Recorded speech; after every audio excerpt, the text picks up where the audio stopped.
Baik, muslimah itu cantik luar dan dalam, Masya Allah. Tadi sebetulnya yang dipaparkan oleh Bu Puji itu sudah mencakup semuanya ya.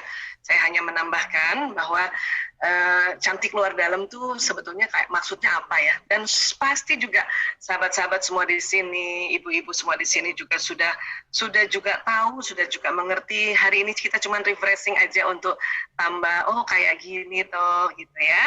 Baik. Pertama-tama kita lihat dulu cantik ini apa sih? Cantik, Masya Allah, cantik. Ya, cantik itu rupanya wanita yang cantik adalah wanita yang nyaman dengan diri sendiri. Ya. Jadi kalau sahabat-sahabat semuanya, ibu-ibu semuanya, teman-teman semuanya sudah nyaman dengan diri sendiri, itu sudah cantik. Ya, sudah cantik. Cantik, pakai banget lagi, banget. Masya Allah, ya bersyukur ya. Alhamdulillah, ya Allah, terima kasih ya Allah. Gitu. Itu cantik. Ya. Nah, tentu wanita cantik akan melakukan perubahan pada dirinya menjadi lebih baik lagi. Yang tadi sudah disampaikan oleh Ibu Puji bahwa kita harus senantiasa berupaya terus untuk ya bersikap, kemudian bicara, terus apalagi itu tadi ya interaksi komunikasi dengan sosial semakin baik lagi kita perbaiki lagi. Itulah cantik. Itulah cantik ya, cantik akhlaknya ya. Dan cantik itu juga adalah sebuah proses ya, proses ya. Lahir sampai detik ini kita berproses ya. Pokoknya kalau teman-teman udah nyaman dengan diri sendiri dan juga orang sekeliling nyaman dengan Anda, dengan kita ini, berarti itu alhamdulillah sudah cantik. Terus cantik, terus cantik, terus cantik. Oke. Nah, tentu selain cantik kita mesti sehat ya kan? Nah, sehat itu apa? Sehat ini keadaan yang baik dan seimbang secara fisik, mental, dan spiritual maupun sosial. Dan yang memungkinkan setiap orang untuk hidup produktif secara sosial dan ekonomis. Ya. Jadi sehat bukan hanya fisik saja ya, mentalnya juga, spiritualnya, sosial. Ya. Dan juga hidupnya juga ya tentu harus ya berinteraksi sosial dengan baik dan juga ekonomis ya. Tidak boros banget, tidak pelit banget. Nah ini itu sehat. Bahkan saya suka bilang itu sehat karena ada satu guru kami ya, Abah namanya ya, itu selalu ingatkan saya, sehat itu tes singkatan Dokter Aisyah. Apa Abah? Senang hati. Nah, jadi teman-teman semua kalau lagi hatinya senang, itu sehat. Walaupun mungkin hari ini sedang demam, tapi senang hatinya, itu juga sehat. Insya Allah. Ya. Mungkin ada yang sudah mulai hipertensi, tapi senang hatinya, itu juga sehat. Alhamdulillah. Jadi sehat itu senang hati ya. Nah, jadi sehat itu indah, Masya Allah. Dan sehat itu nikmat ya. Sehat itu juga hemat ya gitu. Benar loh. Sehat itu hemat ya. Dan juga sehat itu segalanya, Masya Allah. Kemudian sudah cantik sehat ya. Mau apa lagi ya? Gitu. Cerdas, Masya Allah. Cerdas itu apa sih? Sempurna perkembangan akal budinya, yaitu waktu berpikir, mengerti dan kreatif. Ini cerdas ya. Nah, ini kita juga diminta untuk cerdas. Jadi kita salah satu cerdas adalah sering bersilaturahim. Cuman karena kondisi pandemi maka silaturahim ini kita kayak gini nih, gaya gini nih. Tapi asiknya dengan gaya seperti ini, silaturahim virtual ini bisa seluruh Indonesia nih tadi. Bayangkan tadi ya, mulai dari NTB, Goa, Lumajang, Kuningan, Jogja, Kaltim, Jambi. Jadi ada dari Sumatera sampai di Papua, ya Allah ya Rabb. Ya, bahkan sahabat-sahabat saya mungkin yang juga tidak di Badan Pusat Statistik bisa hadir di sini. Atau mungkin ada di media sosial lain, mungkin di YouTube dan sebagainya ya, bisa hadir. Itu namanya saya senang sekali kalau silaturahim itu selain tadi lihat nama, lihat wajah. Ya, tadi saya sudah kenal, oh itu Mbak Syarifah toh, masih muda. Ya Mbak, masih muda ya. Umur berapa Mbak? Dalam hati sih masih muda terus, Dokter Aisyah. Iya, umur berapa sekarang Mbak Syarifah? Alhamdulillah baru 27 bulan Januari kemarin. Masya Allah, masih muda, pakai banget lagi, masih muda banget. Sudah berkeluarga belum? Belum, Boy. Nah, itu kan masih muda banget ya Bu Puji ya. Nah, Mas Syarifah masih muda banget ya. Kalau saya sama Bu Puji ya pasti sudah mulai dewasa ya. Nggak ada tua ya, dewasa ya Bu Puji. Masya Allah. Ya, jadi inilah silaturahim itu bikin cerdas. Hanya karena sekarang pandemi ya, seperti inilah gayanya ya. Jadi mudah-mudahan di akhir seminar bisa kita buka kamera, saling menyapa, melihat, sebut nama, sebut lihat wajahnya. Nah, itu bikin cerdas itu. Ya, bikin cerdas. Baru gitu aja udah cerdas, apalagi nanti kegiatan-kegiatan lain yang tentu membuat akal budi kita ini kreatif. Ya. Baik, kemudian bahagia, be happy ya. Apa sih bahagia itu? Rupanya bahagia itu suatu keadaan pikiran dan perasaan. Tadi juga Bu Puji sudah sampaikan ya, yang ditandai dengan kecukupan, rasa syukur, senang karena berbagi, ada rasa kepuasan, ada rasa nikmat gitu, ya, dan kegembiraan yang intens, ya, intens itu yang berkualitas atau yang terasa banget, nah itu namanya intens, ya. Nah, tentu kita walaupun di rumah kita tetap ya rasanya cukup gitu ya, atau mungkin teman-teman yang pun bekerja tapi dari rumah, atau mungkin sudah separuh-separuh kerja di kantor separuh hari, kemudian di rumah, terus kemudian rasanya cukuplah saya nih kayak gini, alhamdulillah itu namanya bahagia ya. Terus bersyukur juga, alhamdulillah masih kumpul ya semuanya, bersyukur juga masih sehat. Tapi sakit pun juga bersyukur juga sakit, karena dalam pandangan Islam, ad-dinul Islam, sakit itu justru sedang mencuci atau sedang ya memperbaiki atau sedang ya itu tadi menambah keimanannya pada Allah. Makanya orang sakit itu seperti bermain-main di taman surga ya. Walaupun kita tetap berusaha tidak sakit, tapi itu kerennya Islam. Sakit pun itu bermain-main di taman surga. Ya, Insya Allah. Nah itu kita harus syukur. Ya pas sakit kalau ngedumel melulu, nah itu yang baru ya kebangetan itu ya. Nah kemudian itu ya kita senang berbagi. Walaupun berbagi itu nggak mesti harta ya, berbagi itu senyuman. Ya, berbagi itu kalimat-kalimat yang menyenangkan, ya, nasihat yang menyenangkan. Berbagi itu bisa juga tenaga kita yang kita kasih ke teman-teman, bantuin apa dengan sikap, ya. Nah, itu bikin bahagia. Bahkan kalau perempuan nih, karena perempuan ini sering sekali dari statistik, perempuan yang sampai usianya 60 tahun ke atas banyak yang Alzheimer. Ya, Alzheimer itu salah satu penyakit demensia ya, yang sering lupa gitu ya. Tapi karena waktu masih mudanya sering berbagi, itu mengurangi resiko Alzheimer. Kecuali yang ada genetiknya ya. Itu pun kalau genetik, kalau kita sering berbagi ya, rasa bahagia gini, rasa bersyukur, itu juga mengurangi resiko. Ya, insya Allah. Ya, nah lengkap sudah ya. Sudah cantik, kemudian cerdas, sehat, bahagia, Masya Allah. Dan ini semua anjuran dari ad-dinul Islam, anjuran Allah. Ya, yang dicontohkan oleh Rasulullah SAW. Ya, nah, kemudian biasa nih ya, saya kalau presentasi atau seminar berbagi harus juga cerita tentang otak. Ya, ada beberapa sahabat-sahabat saya ini saya lihat ini ada Mbak Suci, ada teman-teman dari community itu udah sering banget lihat gambar ini. Tapi saya suka ulang-ulang. Kenapa? Supaya sadar bahwa kita punya otak. Ya. Jadi Allah menciptakan di dalam kepala kita ini ada otak besar, ini yang besar, ada otak kecil, ini yang kecil, kemudian terbagi dua, belahan kanan dan belahan kiri. Yang saya suka sosialisasi sekarang itu bahwa di dalam otak kita ini otak besar dan otak kecil, itu ya Allah, banyak program-program yang Allah ciptakan, yang Allah desain, banyak fitur-fitur, kalimatnya fitur aja ya, biar sama kayak gadget gitu ya. Ini kalau kita punya gadget terbagus sekarang ini, teman-teman, fiturnya kan banyak. Itu masih kurang dibanding fiturnya otak kita. Cuman kadang kita nggak pernah belajar, ya, terpaku oleh gadget yang kayaknya fiturnya keren banget nih. Ya, gadget gue bisa kayak gini-gini, tapi otak jauh lebih banyak fiturnya, Masya Allah. Cuman sering juga nggak dipakai karena nggak tahu. Ya. Otak kalau lihat dari atas, ini terbelah dua, ya nanti ada ini belahan kanan, ini bagian depan di sini ya, kemudian ini belahan kiri. Bu Isa kenapa sih ngomong otak, kan kita lagi ngomong cantik. Nah, kan judulnya cantik luar dalam.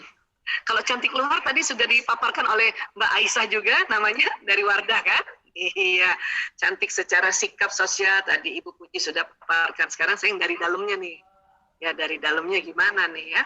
Kalau dari dalam berarti harus ngomong dari pusat koordinasinya, yaitu otak. Ya.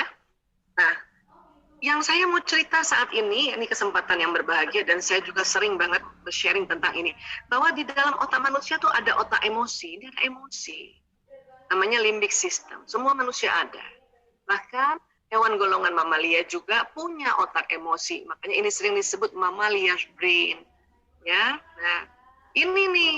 Jadi kalau mau cantik dari dalam, kita harus tahu isi dalamnya otak itu apa. Ternyata otak emosi yang sebesar ini. Oh Allah. Ya.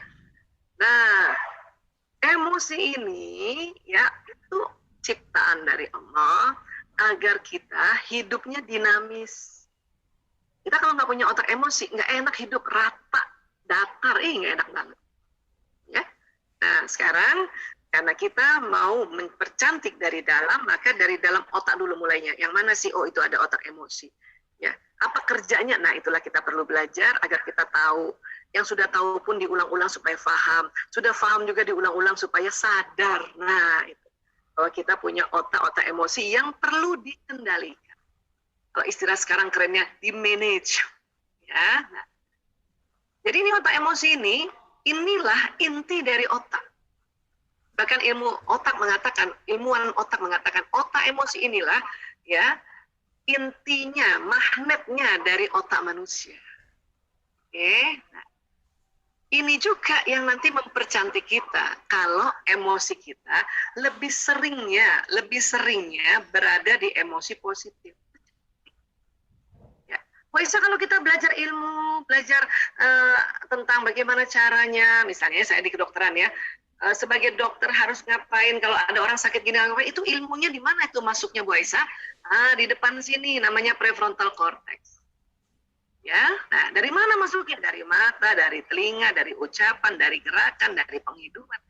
Masuk ke sini, tapi nggak loncat ke sini, dia lewat sini. Ya, nah, tapi orang juga udah banyak ilmunya. Kadang kalau lagi emosinya negatif, nggak inget tuh ilmu. Kenapa begitu Bu Aisyah? Karena kalau kita sedang emosinya negatif, ini otak mamalia tegang. Makanya ilmu yang ada di sini sebanyak apapun terblokir sementara. Sementara ya. Kalau yang nggak banyak ilmunya itu lebih parah. Ya, bukan lagi terblokir sementara, nggak ada isinya. Ya, makanya perlu kita belajar, makanya perlu kita datangi tempat-tempat majelis ilmu kayak gini untuk kita pelan-pelan masukkan di sini. Oh, saya sudah pernah lihat seminar ini, nggak apa-apa kita ulang supaya apa akan supaya terjadi pemahaman yang lebih dalam lagi. Oke? Nah, baik. Jadi di dalam otak emosi itu banyak jenis emosi.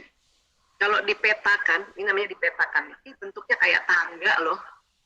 Makin ke atas makin bagus, makin ke bawah makin turun, makin buruk. Ya. Kok bisa kayak tangga Bu Aisyah? Karena menurut Profesor David Hawkins, setiap jenis emosi itu, jadi otak emosi kalau diukur itu ada frekuensinya. Ya. Ini yang rendah nih apati itu 50 Hz, dia di bawahnya sedih. Apati apa Bu Aisyah? Apati itu merasa nggak berguna. Kenapa merasa berguna? Karena sedihnya kelamaan. Kenapa sedih kelamaan? Karena takutnya kelamaan. Nah, itu tadi kaitannya. Ya, dan bahaya kalau merasa nggak berguna. Saya mah cuma gini doang. Saya mah nggak cantik kayak kamu. Saya mah nggak beruntung kayak kamu. Saya mah melulu. Itu nanti apati. Dan kalau terus-terusan berlama-lama di apati, ya bahayanya apa? Masuk depresi. Akhirnya benar-benar udah nggak cinta sama diri sendiri, dipukulinlah diri sendiri, kepalanya dijeduk-jedukin di tembok, ada benda tajam digotong, ya tangannya disilet-silet. Itu karena sudah tidak sayang sama diri sendiri, dan itu sudah ada suicide, ide mencelakakan diri, itu namanya depresi. Dan kalau depresi harus dibantu orang lain atau dibantu oleh tenaga profesional, yaitu dokter kesehatan jiwa. Untuk itulah makanya supaya cantik dalamnya kita perlu menjaga agar emosi kita kalau sedang turun ya cepat-cepat naik ke atas. Walaupun kita nggak bisa di atas terus-terusan 24 jam kali 7 hari kali 30 hari dalam sebulan atau 31 atau Februari kadang 28 29 ya. Nah, dikalikan 12 bulan nggak terus-terusan di sini. Karena ini memang ciptaan Allah. Kecuali depresi, bukan Allah's design. Ini sih. Sampai apati pun masih ada programnya di otak kita. Ya.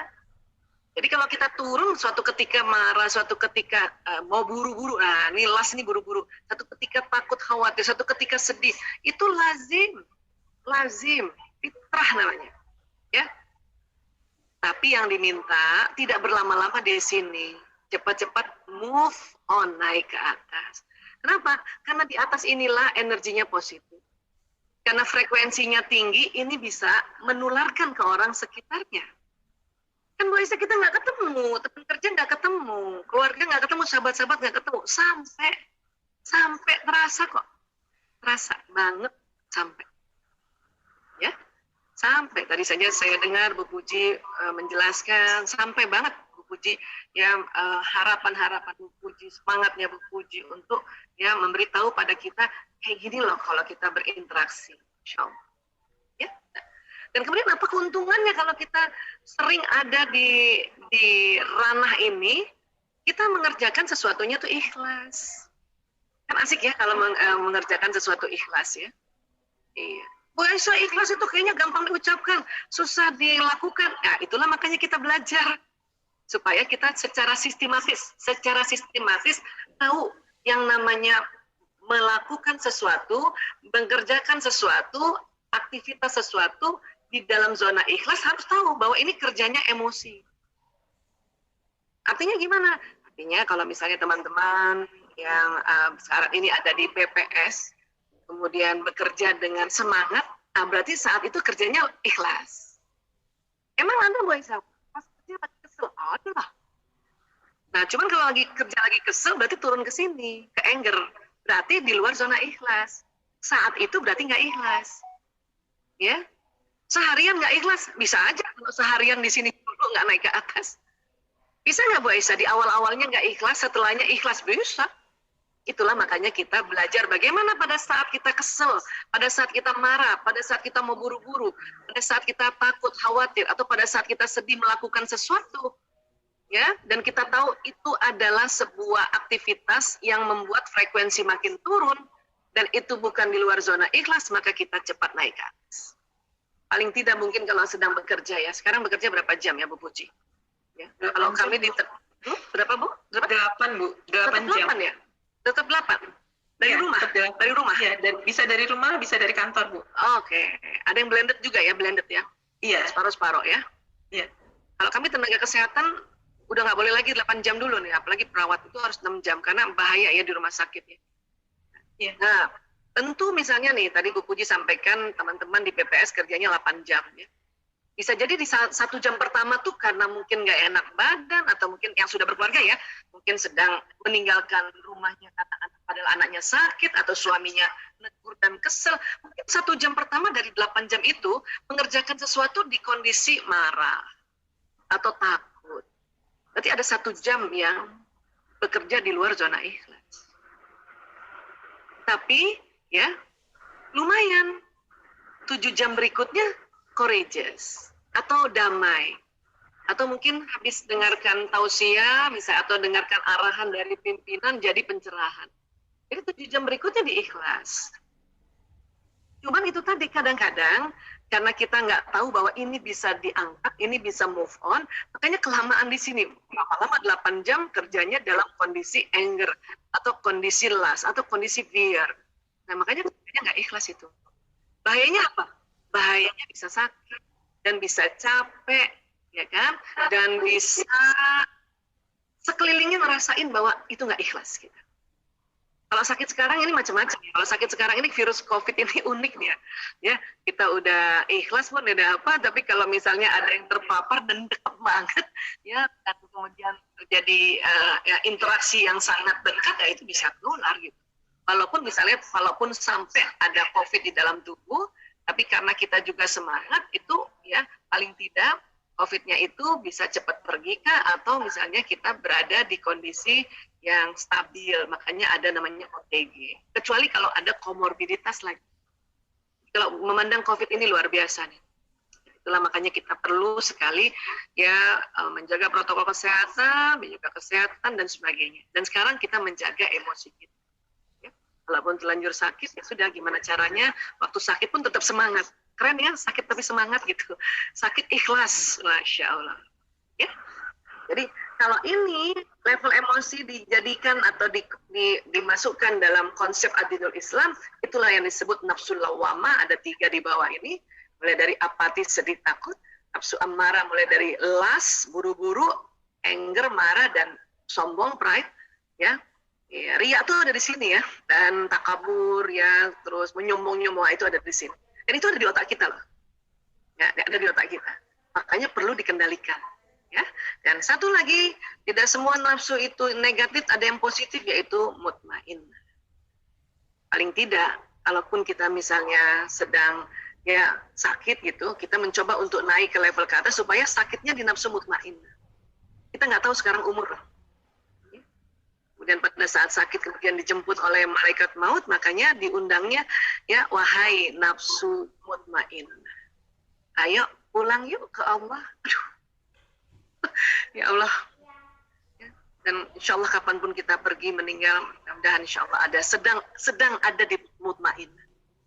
Yang bahaya kalau sedang ada di amarah, pas ajalnya, ya nggak asik lagi kalau malaikat, hai nafsu amarah pulang yuk, nggak, dan pasti nggak lembut ngomongnya, pasti keras sekali. Malaikat maut itu kalau menjemput orang yang sedang di amarah dan di lawamah keras suaranya. Tapi kalau di mutmainah lembut. Inilah pentingnya kita menjaga emosi ini. Inilah dari dalamnya itu, ya. Karena ini betul-betul otak bagian tengah lagi, bagian dalam. Ya. Apa keuntungan lain, Bu Aisyah? Banyak sekali ya. Cuman hari ini mungkin kita hanya bahas keuntungan yang saat ini sedang kita butuhkan ya. Ya, selain sehat, itu tadi keikhlasan. Ya. Jadi ini nih, Profesor David Hawkins, MD, PhD, ya, seorang ilmuwan USA, dan beliau ini dokter psikiatri, dokter kesehatan jiwa. Apa dia bilang? Getaran magnet energi di bawah 200 Hz menyebabkan seseorang mudah terserang penyakit. Jika frekuensi energi seorang di atas 200 Hz, maka dia senantiasa sehat. Hanya begitu. 200 Hz itu di mana? Tadi courageous, semangat. Ya. Ini, courageous. Ya. Tapi hati-hati, frekuensi kita juga kadang-kadang turun gara-gara apa? Kurang tidur, kurang makan, kurang minum, kurang gerak. Apalagi sekarang kalau kita lockdown, paling sering itu kurang gerak. Tapi untungnya lagi, ada ibadah khusus yang Allah perintahkan pada kita, yaitu sholat. Dan sholat itu penuh gerakan. Ya, itu bersyukur banget, Masya Allah. Ya, cuma kadang-kadang perempuan ini kurang minum sama kurang tidur, Bu Puji. Ya, betul. Ya, betul ya? Benar, itu yang kadang-kadang merosot itu. Kurang makan juga karena mau kurus. Jadi lengkap 4, kurang makan, kurang minum, kurang tidur, kurang gerak. Makanya frekuensi turun juga. Ya, jadi teman-teman harus cukup makan, cukup minum, cukup tidur, cukup gerak. Cukup makan gimana, Bu Aisyah? Cukup minum gimana? Cukup tidur gimana? Cukup gerak? Cukup minum gampang. Berat badan dibagi 30. Ya. Misalnya saya 70 kilo, dibagi 30, berarti saya minum minimal air putih atau air mineral lah istilahnya ya sekarang ya, 2 liter lebih. Minimal loh. Kalau habis kopi, habis ngeteh, harus diganti air putih lagi. Kalau habis minum teh, karena teh itu pekat, dia bukan pelarut ya, dia larutan, maka kalau habis minum 1 cangkir teh, apalagi yang nasgitel, panas lagi kental, itu harus diganti 1 cangkir air putih. Kopi gimana Bu Aisyah? Kopi lebih kental lagi. 1 cangkir kopi diganti 3 cangkir air putih. Makanya di kedai-kedai kopi internasional kita sebenarnya boleh minta air putih. Asal jangan minta yang botol-botol yang air putih yang mahal itu ya. Air putih yang dari dia rebus kali boleh, gratis loh. Cuman kita jarang minta. Ya, itu cukup minum. Oke, cukup makan bagaimana Bu Aisyah? Cukup makan paling enggak dalam sehari ada kandungan karbohidrat yang dimakan. Ya, nasi kah, ya kentang kah, ya ubi kah, singkong kah, cireng kah, ya papeda kah, itu karbohidrat. Itu harus. Karena nanti yang membuat energi itu karbohidrat. Kalau terlalu diet tanpa makan karbohidrat, hati-hati, frekuensi turun. Ya, cukup tidur gimana Bu Aisyah? Cukup tidur. Kalau saya tanya sama ibu-ibu, Bu, tidur yang cukup berapa jam? Semua serentak 8 jam. Iya, betul 8 jam. Tapi itu untuk lansia dan balita. Nah, ya. kalau umur kita kayak gini mah 8 jam kebanyakan atau 5 jam udah cukup. Ada juga 4 jam cukup. Ada ya, karena udah kebiasaannya. Yang penting bangun subuh nggak sakit kepala, itu cukup. Ya. Kita kadang tidur 10 jam, 12 jam, bangun tidur sakit kepala, itu kelebihan, itu kebablasan. Ada yang juga 8 jam, karena nggak biasa 8 jam, bangun tidur sakit kepala. Terus kesel lagi, aduh kenapa 8 jam gue tidur. Tapi buat balita dan lansia, itu butuh 8 jam. Ya. Jadi cukup makan, cukup minum, cukup tidur, dan cukup gerak. Ya. Oke, terus kata David Hawkins lagi, di dunia ini dia telah melihat orang yang mempunyai frekuensi positif 700 Hz sampai 1000 Hz. Maka kekebalan tubuh dan vitalitasnya sangat tinggi. Wow, Masya Allah. Karena sekarang yang dibutuhkan ini, kekebalan tubuh tinggi dan vitalitas tinggi. Ya, kenapa? Karena itu tadi, ya vaksin, mau divaksin, tapi vaksin masih sedikit. Satu kali vaksin aja nggak bisa untuk 8 jenis virus lebih nih ya. Jadi COVID-19 atau SARS-2 ini itu strain-nya udah lebih dari 8. Kalau vaksin itu baru untuk satu strain. Kalau teman-teman yang sempat sakit dan kemudian sehat itu mungkin baru satu jenis juga gitu. Makanya kalau nanti sudah habis sakit sehat, alhamdulillah tuh keuntungannya dia ada kekebalan. Tapi untuk jenis yang kena pada saat itu masih ada kurang lebih 7. Ini yang agak unik ini si virus COVID-19 ini. Makanya kita mencoba untuk menaikkan kekebalan tubuh. Walaupun misalnya pun sempat sakit, tapi gimana caranya nih? Pokoknya bikin sampai 700 sampai 1000. Yang mana sih Bu Aisyah 700 sampai 1000? Nah ini, enlightenment, pencerahan. Bisa ke sini gimana Bu Aisyah? Oh banyak cara. Termasuk sholat ya, termasuk sholat yang tumaknina. Apalagi Bu Isa, baca Quran. Ini saya selalu ya paksa nih, atau saya ingatkan keras diri saya untuk baca Quran Aisyah. Minimal 1 ayat, kemudian baca artinya. Kemudian kalau bisa kamu baca tafsirnya, atau kamu kajilah itu gitu. Ya, bilang sama diri saya. Ya. Kalau ada teman-teman sudah bisa 1 hari 1 juz, keren banget, Masya Allah. Lanjutkan kebiasaan itu. Wah itu sih nggak sempat, cuma bisa sehari 1 halaman, 1 page. 1 page itu ain ketemu ain, itu 1 page ya. Kadang-kadang dalam ain di dalam page itu ada di ayat kedua dari halaman itu ya, pokoknya ain ketemu ain. Itu udah keren banget. Apalagi pakai artinya. Wah Isa saya cuma one ayat, 1 hari 1 ayat, nggak apa-apa juga. Walaupun 1 ayat dihafal-hafalin, diulang-ulang, jadinya kan banyak ayat juga kan diucapin. Masa sih Bu Aisyah baca Quran naik ke sini? Iya. Kenapa? Karena Rasulullah SAW dalam sebuah hadisnya mengatakan bahwa ya, huruf hijaiyah itu ada powernya. Setiap huruf itu ya ada powernya. Setiap huruf hijaiyah Quran itu apabila dibaca dia mempunyai ya kekuatan power 10 kebaikan, 10 kebajikan. Bayangin 10 kebajikan tuh banyak lagi Bu. Nolong orang, senyum kan? Ya enggak? Terus bantuin orang, sedekain orang, kan gitu ya.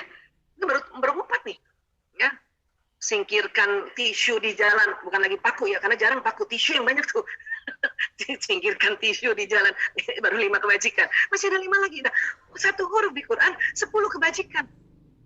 Bahkan Rasulullah bersabda, alif lam mim itu bukan 1 huruf.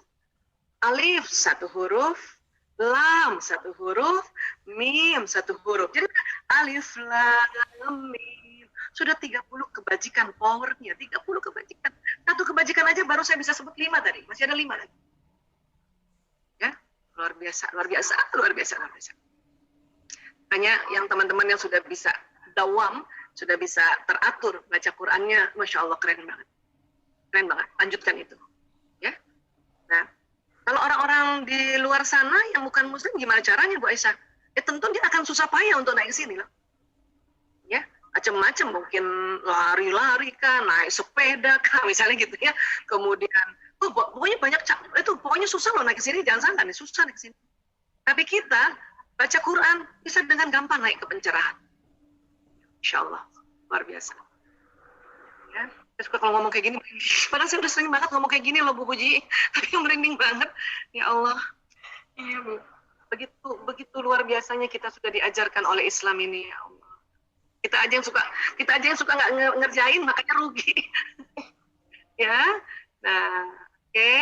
Dan termasuk juga kita mendengarkan kajian-kajian tausiah, karena di dalam tausiah itu biasanya membahas sebuah kajian-kajian sunnatullah, ya, baik ayat-ayat kauliyah maupun ayat-ayat kauniyah. Makanya orang kalau habis ikut taklim, kajian atau habis ikut seminar yang mengarahkan selalu meningkatkan keimanan pada Allah, itu langsung enlightened. Oh gitu. Oh gitu. Ya. Ini ada adik sepupu saya ini lagi sakit nih. Kebetulan mereka tim virtual, makanya dia maksa-maksa. Gak apa-apa kak, saya biar sakit, pokoknya aku ikut seminar terus. Oke silakan, ayo. Mudah-mudahan karena ikut seminar kan pencerahan ya. Nah, itulah pentingnya kajian-kajian dalam sebuah taklim karena membuat kita enlightenment, pencerahan. Ya. Baik. Nah, kemudian kalau kita lagi di bawah Bu Aisyah, nggak usah lah sampai enlightenment ya, sampai courageous aja, semangat aja. Gimana caranya Bu Aisyah? Ya, ini cara umum adalah tarik nafas panjang. Berkali-kali. Ini cara umum. Dan kita juga bisa lakukan. Bahkan badan kita sering melakukannya tanpa disadari. Pernah teman-teman kalau lagi kesel tiba-tiba badan kita tarik nafas panjang, gitu ya? Itulah caranya. Ada lagi cara lain Mbak Aisyah? Istighfar. Memperbanyak istighfar. Rasulullah SAW bersabda, siapa saja rutin membaca istighfar, maka Allah akan memberikan solusi atas setiap kesulitannya, penyelesaian bagi setiap permasalahannya, dan dia akan memberinya rezeki dari jalan tak terduga. Ya Allah. Keren ya? Wah, itu kan gampang banget istighfar doang. Itulah gampangnya Islam. Masya Allah. Ya. Kalau teman-teman menganggap sekarang ini kita sulit, kita disuruh istighfar, perbanyak istighfar, maka Allah memberikan solusi atas setiap kesulitan.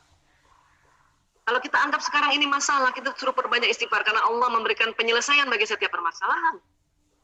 Dan kalau kita merasa rezeki kita sedang terhambat, baik rezeki kesehatan, rezeki ilmu, rezeki teman, rezeki uang sekalipun, disuruh banyak istighfar, karena Allah memberi rezeki dari jalan tak terduga, ya Allah. Ini baru satu hadis. Hadis tentang istighfar tuh banyak banget, ya Allah. Mungkin dikasih waktu hari ini juga nggak bahas istighfar, nggak selesai. Ya, nah itu tadi perbanyak istighfar. Teman-teman kalau lagi buka dompet, itu uangnya tinggal selembar, istighfar ya. Astagfirullahaladzim. Ah gitu, udah bener itu. Siapa yang begitu? Udah bener. Lanjutkan. Ya, pantang lagi kalau nggak punya uang, mikir pinjam uang siapa ya, minta sama siapa, pantang. Istighfar dulu. Istighfar dulu. Kalau sudah istighfar berkali-kali, kemudian terlintas ada orang, itu petunjuk dari Allah. Ya, kamu mintalah sama dia. Itu. Atau kadang-kadang istighfar berkali-kali nggak terlintas-lintas. Tahu-tahu ada temen yang bawain kue, ada yang temen bawain beras, ada temen, ya Allah, itu semua rezeki. Ya, beras 5 kilogram udah berapa? Ini dibawanya 50 kilo, Allahu Akbar, Masya Allah. Kan rezeki. Ya. Kemudian, luar biasa deh, pokoknya deh, udah susah diomongin, saking luar biasa, Masya Allah. Ya, teman-teman istighfar ya. Baik. Kemudian wanita tuh lebih mudah depresi. Kita juga belajar sedikit tentang sisi wanita kita. Ya, kenapa sih wanita lebih mudah depresi? Ya, karena ada hormonal di dalam tubuh kita yang sering up and down di dalam sebuah siklus bulanan 28 hari, 26 hari. Ya, dimana pas premenstruasi sindrom, mau mens, 2-3 hari mau mens, atau mens hari pertama sampai hari kelima, awal-awal hamil, habis melahirkan, atau mau masuk menopause, umur 47 tahun ke atas nih, cakep. Ini kalau nggak banyak belajar, itu langsung jatuh ke tangga depresi tadi tuh, jauh banget. Dan selalu mikirnya pengen bunuh diri. Saya nggak ada gunanya lagi saya istri, lebih baik saya mati. Nggak ada gunanya lagi saya jadi ibu, lebih baik saya mati. Itu depresi namanya.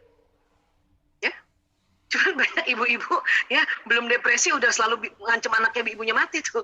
Biar nanti kalau mama mati kamu gak ada yang urus. Itu mah bukan depresi itu. Itu ngancem, itu marah namanya. Ya. Jadi kita harus paham bahwa sisi perempuan kita itu mudah depresi karena ada hormonal. Ya. Itulah makanya kita dalam sebuah siklus harus dicatat. Bahkan ini dia, maaf. Badan Kesehatan Dunia WHO itu membuat kampanye untuk mengurangi depresi pada perempuan. Apa kampanyenya? Ya, ini dia. Let's talk. Ayo ngomong. Jadi perempuan disuruh ngomong. Saya nih kalau nggak setiap hari ngomong depresi juga kali ya. Nauzubillah min zalik. Kondisi kayak gini. Kemudian sebagai tenaga kesehatan yang diurus narkoba, yang diurus juga LGBT. Kalau saya nggak setiap hari berbagi kayak gini, ngomong gini ya, bisa depresi. Makanya supaya kita nggak depresi, ayo ngomong, ayo ngomong gitu. Wah Isa, saya susah ngomong, Wah Isa. Mungkin itu watak. Makanya kita ngomong sama Allah, dikit-dikit kita ngomong sama Allah, kita istighfar dan ngomong sama Allah. Ya Allah, saya teh begini, itu kan ngomong sama Allah. Baca Quran, itu juga bicara pada Allah. Ya kan? Kenapa sih harus ngomong, Bu Aisyah? Ya karena ini dia. Pernah dengar barangkali seminar tentang otak pria wanita ya? Jadi pria dalam sehari itu mengatakan 2.000-4.000 kata. 1.000-2.000 bunyi vokal, 2.000-3.000 gerakan tubuh. Rata-rata komunikasinya pria itu 7.000. Ya. Teman-teman yang punya suami pendiam mungkin yang 5.000. Ada juga suami yang seneng ngomong itu yang mungkin 9.000, tapi rata-rata 7.000. Kita perempuan banyak banget.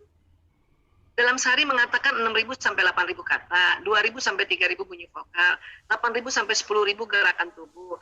Rata-rata komunikasinya 20.000. Ya, 20.000. Wah Isa, saya kayaknya pendiam deh. Ya, yang pendiam 16.000. Bayangin, pendiam aja lebih banyak daripada yang 9.000. Syarifah yang mana kira-kira Mbak? Yang 16.000 sampai 20.000? Kayaknya lebih dekat ke 20.000 deh, Bu, Dr. Aisyah. Atau yang 23.000? Kita ada yang 23.000. Saya kayaknya 23.000 saya. Ya, sudahlah perempuan wataknya pembicara. 23.000. Dan kenapa kita bisa stres? Kenapa kita bisa depresi? Karena kita nggak ngomong.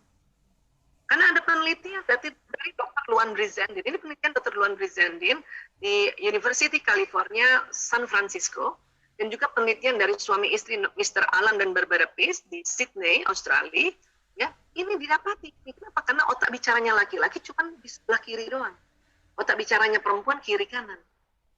Ya. Bahkan ada riset mengatakan begini, ya, wanita bila dalam sehari komunikasi kurang dari 16.000, maka tidur malamnya tidak nyenyak. Gitu Bu Puji, makanya kita harus ngomong. Ya, makanya kampanyenya WHO, let's talk, ayo ngomong. Mbak Isa gimana sekarang ngomong, ketemu teman aja susah. Nah untung ada gadget juga kan, kita chatting kan lumayan tuh kan ngomong juga. Karena 16.000 kan termasuk dari ya gerakan tubuh. Ya, atau ya bebenah kan di rumah. Dan sekarang alhamdulillah karena anak-anak juga sekarang belajarnya di rumah, Bunda 16.000 katanya itu sudahlah mengerjakan pekerjaan rutin di rumah, ya, bantuin anak belajar, ngaji juga, wah, tersalurkan. Makanya kalau ada ibu-ibu masih stres, ya, dampingin anak belajar, makanya saya bilang, Bu, coba deh, ayo ini yuk kita tahu ya bahwa perempuan itu minimal 16.000 harus keluar ya Bu, supaya nggak ngeluh melulu.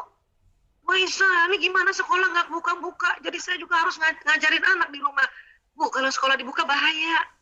Ibu mending mana? Nemenin anak belajar atau nemenin anak sakit COVID? Nemenin anak belajar. Ya, nemenin anak belajar. Oke? Dan sanggup insya Allah. Bahkan ya, anaknya sebanyak apapun sekarang, misalnya katakanlah saya 5 ya, untuk anak saya udah gede-gede ya, 5. Ya, itu masih lebih juga 16.000 kata itu. Ya, jadi please, ayo terima. Inilah anugerah Allah pada kita. Supaya kita cantik luar dalam. Tidak ada yang lihat Bu Aisyah cantik luar dalam. Siapa bilang? Anak-anak lihat kita cantik luar dalam. Ya, suami lihat. Kalau lihat. Karena dia baru datangnya malam kan gitu. Orang yang di rumah kita, mbak kita, khadimat kita lihat. Lihat kita cantik luar dalam itu lihat. Jadi jangan juga di rumah kemudian kita tidak cantik luar dalam. Ya. Minimal kita pakai skincare. Wardah tuh skincare-nya keren banget loh. Saya bukan di endorse ini ya, tapi saya mau bilang, apalagi yang rose hydrating itu, keren banget. Alhamdulillah. Ya. Nah, please, ya, kita harus cantik luar dalam. Kemudian wanita butuh bicara. Otak wanita tidak menyimpan masalah seperti otak pria. Masalah bagi wanita terus berputar-putar di dalam kepalanya. Ya. Satu-satunya cara wanita melepaskan masalah dari kepalanya adalah membicarakan masalah tersebut untuk mengungkapkannya. Ya. Jadi perempuan ini harus ngomong. Perempuan ini kalau ada masalah muter-muter kepalanya di kepala kita, sampai kita ngomong. Pas kita ngomong baru tersimpan. Dan yang luar biasanya 3 bulan muncul lagi tuh masalah yang sama itu di otak. Makanya harus ngomong lagi. Terus kata suami, kayaknya udah dibahas kemarin deh. Tapi saya sering bilang, wanita itu ahli sejarah. Jadi diomonginnya sama, persis sama, kronologisnya sama. Kamu ya, selalu aja deh, kalau aku WA kamu nggak jawab, nanti 3 bulan muncul lagi tuh, kamu tuh ya selalu aja, kalau aku WA kamu, itu nanti tahun depan muncul lagi tuh. Sebetulnya perempuan, kalau lagi ngomong gitu, bukan mencari jalan keluar, bukan, cuman pengen diomongin, supaya nanti masalah itu tersimpan lagi dengan cakep di kepala. Ini suami juga harus paham. Caranya gimana Bu Aisyah? Kasih tahu aja. Tapi ingat ya, kalau ngasih tahu suami itu nggak boleh seperti menggurui. Sampaikan dengan cara yang manja, cantik gitu.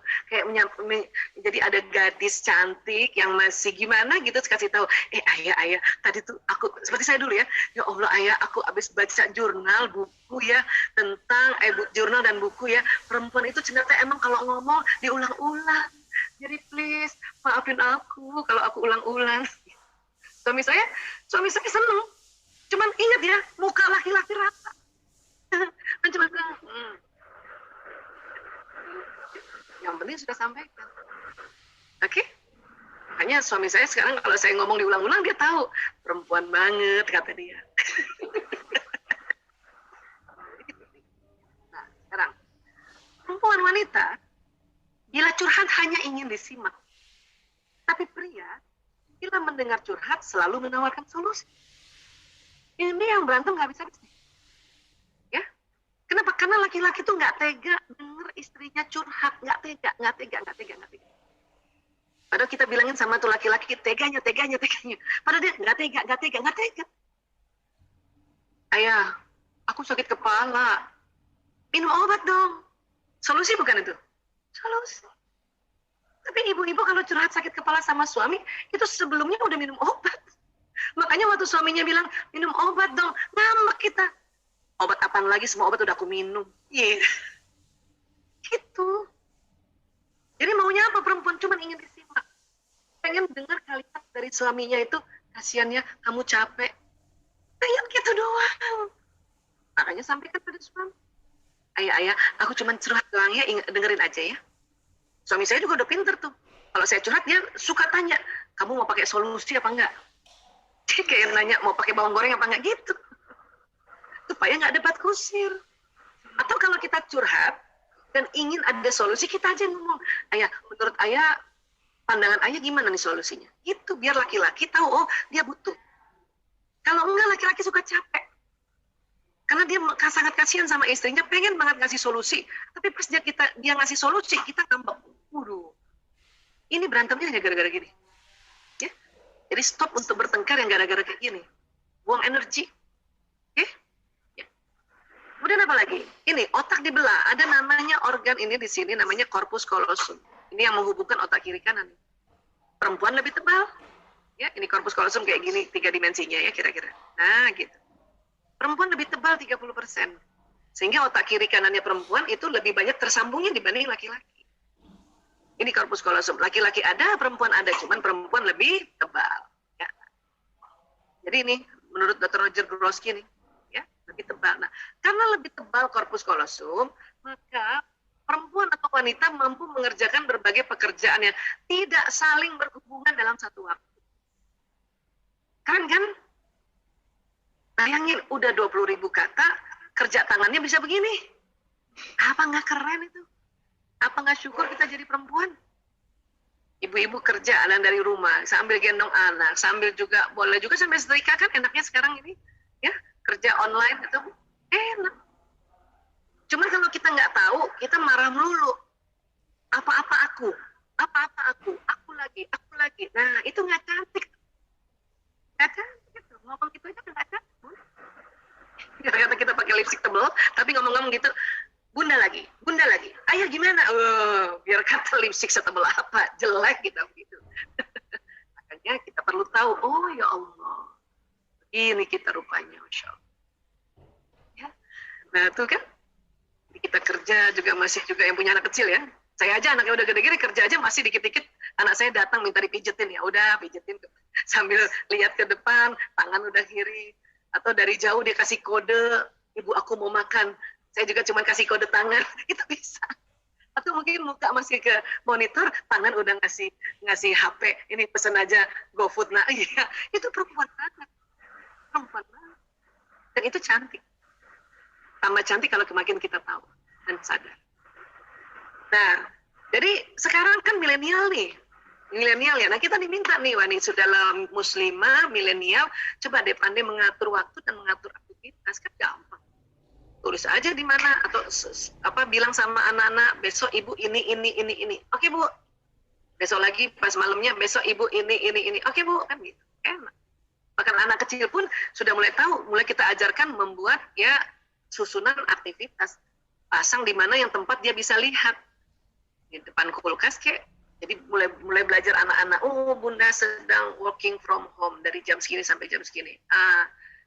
Itu bisa anak-anak, ya. Dan kadang-kadang kita belum apa-apa udah ngeluh, aduh susah. Nah maka susah betulan nanti, ya. Tadi Bu Puji sudah sampaikan, apa yang kita ucapkan, apa yang kita pikirkan, rasakan tuh terjadi tuh, bener. Ya. Nah coba ya, keren kan? Orang-orang di luar negeri itu udah sadar karena mereka duluan meneliti ini. Harusnya kita tambah sadar juga, ya. Mereka dengan senang hati sambil jagain anaknya, nyusuin sambil kerja, nggak usah lagi ngeluh. Supaya apa? Anak-anak walaupun masih kecil kayak gini, apa yang diucapkan, apa yang dirasa sama ibunya itu terekam, ya. Sehingga proses pada saat perekaman otak anak-anak ini di 5 tahun pertama ini akan berbekas. Ya. Masih kecil gini aja dia sudah menilai ibunya cantik luar dalam. Apa nggak keren tuh? Banyak ibu-ibu merasa, dia kan belum ngerti si anak. Justru itu, otaknya lagi fresh-freshnya, kita kasih bentakan, kita kasih hempasan tangan, kita kasih hardikan. Itu dia cuma nggak bisa ngomong aja, tapi otak udah merekam. Ya, otak sudah merekam. Makanya hati-hati pada saat kita mulai berfungsi sebagai ibu, ya, ini kita harus mulai hati-hati. Hati-hati bicara, hati-hati mengeluarkan vibrasi. Buat teman-teman yang belum menikah, seperti Mbak Syarifah, alhamdulillah Mbak, belum menikah, sudah ada sedikit pembelajaran. Mantep tuh Mbak. Karena banyak kita baru tahu anaknya udah gede, ya telat. Gitu, ya. Baik. Dan kemudian apa lagi yang penting? Apa yang penting? Dari otak ke badan ada sistem saraf. Sistem saraf ini kerjanya kayak kabel listrik. Apa yang diucapkan jalan, apa yang dilihat jalan, apa yang didengarkan jalan, apa yang dihidu jalan, apa yang disentuh jalan pesan, dan apa yang dipikirkan jalan pesan. Itulah makanya mengapa kita diminta dalam selalu aktivitas kita harus dimulai baca basmalah, Bismillahirrahmanirrahim. Dengan nama Allah yang Maha Pengasih lagi Maha Penyayang, jalan itu. Dan semua sel tubuh senang kalau kita menyebut kata yang ada kata Allahnya. Bismillahirrahmanirrahim. Dengan nama Allah. Itu sudah ada kata Allah, ada Ar-Rahman, ada Ar-Rahim. Maha Pengasih lagi. Bahagia banget. Ya, bahagia banget. Dan untuk cantik, luar dalam, kan kita diajarkan ya. Yang biasanya kalau di TK terkenal dengan istilah doa bercermin. Ya sebenarnya bukan hanya doa bercermin saja, kita harus sebut-sebut ya. Allahumma kama hasan tahalki hasin huluki. Ya Allah, sebagaimana engkau percantik, engkau perbagus ya fisikku, penampilanku, maka perbaguslah akhlakku. Udah diajarin tuh. Ya, Allahumma kama hasan tahalki hasin huluki. Mbak Isa, saya kalau bercermin aja, udah syukur Bun. Mbak Isa, saya bercermin, cermin di kamar, cermin di kantor, atau lewat, ada cermin spion juga ngomong gitu, keren banget. Kenapa? Karena ucapan doa ini apa yang terjadi? Pesan itu jalan di badan, pesan itu jalan di ya sel-sel wajah.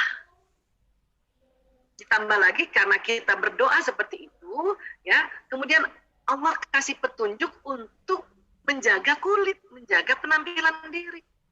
begitu banyak ya tawaran-tawaran skincare, tapi kita cari yang barokah. Ini sekali lagi saya nggak endorse Wardah ya, cuman saya mau bilang bahwa alhamdulillah ada pilihan produk yang bisa untuk kita jaga diri kita, jaga kulit kita. Alhamdulillah. Makanya tolong Mbak Aisyah sampaikan salam pada teman-teman manajemen Wardah ya. Terima kasih perjuangannya membuat Wardah tuh keren banget. Insya Allah, Masya Allah. Ya. Ini mumpung sempat, karena kemarin mau bilang memuji Wardah, sama siapa memuji Wardah ya? Mumpung ada wakilnya nih, saya puji aja, mudah-mudahan masih dengar ya. Terus apa yang terjadi kalau kita ngomongnya bagus-bagus di badan kita, selain sudah jalan di badan? Ini di otak kita itu ada namanya, ini di sini nih, daerah sini nih, pertemuan dua alis kalau ke atas ya, ini ada namanya kelenjar pituitari. Tempat keluarnya hormon bahagia, hormon kasih sayang, hormon cinta. Ini. Jadi kalau kita bilang Bismillahirrahmanirrahim, coba deh teman-teman, ayo lafazkan basmalah ya. Sambil bayangin lafaz basmalah jalan di badan, kemudian ada di pituitari kita ini keluar hormon bahagia. Coba deh. Yuk, Bismillahirrahmanirrahim. Kita doa yuk. Allahumma kama hassanta halki wa hassin huluki. Merinding lah. Itu baru satu kalimat aja. Kelenjar pituitari itu dengan cepat mengeluarkan hormon yang disebut hormon bahagia masuk pembuluh darah, masuk ke jantung kita memompa ke seluruh tubuh. Makanya dada kita langsung enak tadi perasaannya. Aisyah bisa tambah pakai bahasa Indonesia? Bisa lah. Sudah doa seperti ini, kita bisa, ya Allah, tambah cantik, kencang. Maka kalimat itu akan jalan ke sistem saraf muka, ya. Daripada ngeluh melulu, ya Allah keriput. Nah, itu bahaya. Akan tambah keriput betulan. Ya. Dan nanti di darah dada kita ini ada namanya ada kolbu. Ya, di mana ya hormon yang bahagia tadi setelah di jantung ini dipompa ke seluruh tubuh, makanya perasaan di dada kita tentu nyaman sekali kalau kita bicara yang baik-baik pada diri kita. Ya. Oke, dan sekali lagi ya, dengan kita membaca basmalah ini ya, maka badan kita ini akan sehat, senang hati, cantik, kulit semuanya cantik, Masya Allah. Dan satu lagi sebelum saya akhiri untuk kita ngobrol, di badan kita ini ada namanya badan bioplastik. Apa tuh Bu Aisyah? Wah, ini kalau diceritakan lagi bisa waktu berhari-hari nih. Kita ambil kesimpulannya aja ya. Tubuh kita keluar nur, keluar cahaya. Ya. Jadi kadang tuh yang brightening bukan hanya kulit kita loh. Memang cahayanya itu membawa brightening. Ya. Dia keluar dari tubuh-tubuh kita. Prosesnya itu luar biasa. Ini panjang prosesnya. Nih lewat pembuluh meridian ini, panjang. Ya, makanya ini juga yang terasa oleh anak kita, oleh suami, oleh orang lingkungan kita, oleh sahabat kita. Nah, sinyal ini membawa pesan emosi tadi. Kalau teman-teman semangat ini akan jalan. Atau teman-teman bilang, ya tadi doa ya Allah, ya saya semakin cantik ya Allah, terima kasih ya Allah, cantik. Maka bukan hanya di badan seluler terjadi pesan cantik, dia akan keluar loh. Walaupun ibu nggak ngomong, saya cantik nggak ngomong gitu. Orang sekeliling tahu bahwa ibu itu cantik. Ya, teman-teman cantik. Itu kerennya ya. Makanya saya bilang kalau ada bunda ya nemenin anaknya belajar tapi kesel, maka keselnya bisa nular ke anak. Bisa nyamber ke anak. Tapi ya itu tadi ya. Jadi kalau misalnya kita mengeluh itu mengeluhnya bisa kena anak. Dan hati-hati, tadi tentang Bu Puji bilang nih, saya cerita di bagian dari sisi badannya nih ya. Pada saat kita mengeluh, karena ada hukum alam semesta, dan gelombang ini seperti magnet, maka yang dikeluhkan datang. Anak saya susah, Bu Aisyah, anak saya susah, Bu Aisyah. Ibu ngomong gitu terus, maka susah anak ibu. Ya. Suami saya susah diatur, susah. Betulan susah. Aduh, Bu Aisyah terlanjur. Istighfar, astagfirullahaladzim, ya Allah, na'udzubillah min dzalik. Ya. Kadang-kadang karena kita nggak tahu, makanya kita karena udah kecapean juga kita ngeluh. Astagfirullahaladzim, gitu. Cara mendelete-nya. Ya. Namun kalau tadi kita penuh cinta, maka satu rumah itu kerasa walaupun ibu nggak ngomong. Jangankan pasangan anak-anak, mbak kita di rumah juga ngerasa si ibu itu penuh cinta ya Allah. Kalau ada driver ngerasa si ibu itu penuh cinta. Kalau ada satpam lewat juga rasa, ya Allah yang punya rumah ini penuh cinta. Dan apa yang terjadi akan ditarik juga peristiwa yang tambah membuat kita penuh cinta. Datang orang yang sangat mencintai kita, sahabat-sahabat yang sangat mencintai kita. Ya Allah. Dan kita selalu ungkapkan, ya Allah, saya mencintai sahabatku ini karena Engkau, ya Allah. Itu lebih power lagi. Masya Allah. Inilah yang disebut kita ini cantik luar dalam. Kenapa? Karena akan terasa di sekelilingnya. Ya, saya tutup 2 slide. Manusia adalah magnet dan setiap detil peristiwa yang dialaminya datang atas daya tarik undangan. Jadi kalau ada teman-teman merasa sudah jatuh tertimpa tangga diinjak-injak, maka segera rubah pikiran dan perasaannya, segera rubah emosinya tadi. Ya, segera supaya tidak itu yang ditarik. Dan dalam Al-Quran, Bismillahirrahmanirrahim, "Fa warabbis samai wal ard innahu lahaq mithla ma annakum tamtikun." Maka demi Tuhan langit dan bumi, sungguh apa yang dijanjikan itu pasti terjadi seperti apa yang kamu ucap. Ya Allah. Enaknya sebetulnya ya bikin cantik luar dalam. Ucapkan di mulut, ucapkan di benak, ucapkan di mata, ucapkan di telinga, ucapkan di tulisan. Makanya hati-hati bikin status. Karena itu yang akan terjadi. Ya. Ada status. Tidak ada yang menemaniku. Maka akan seperti itu terus-terusan. Sendiri lagi. Bakal sendiri lagi terus. Bikin status macet. Akan macet. Ya. Bikin status kerjaan sulit. Makan sulit itu. Ya, jadi hati-hati. Karena setiap tulisan juga ada energinya. Apalagi ya dalam bahasa Arab atau bahasa huruf hijaiyah yang dirangkai dalam bentuk doa, dalam bentuk ayat, dalam bentuk hadis. Masya Allah, tabarakallah. Ya, demikian saudara-saudaraku semuanya. Lebih kurangnya mohon maaf lahir batin. Ya, wabillahi taufiq wal hidayah. Ya, wallahu a'lam bishawab.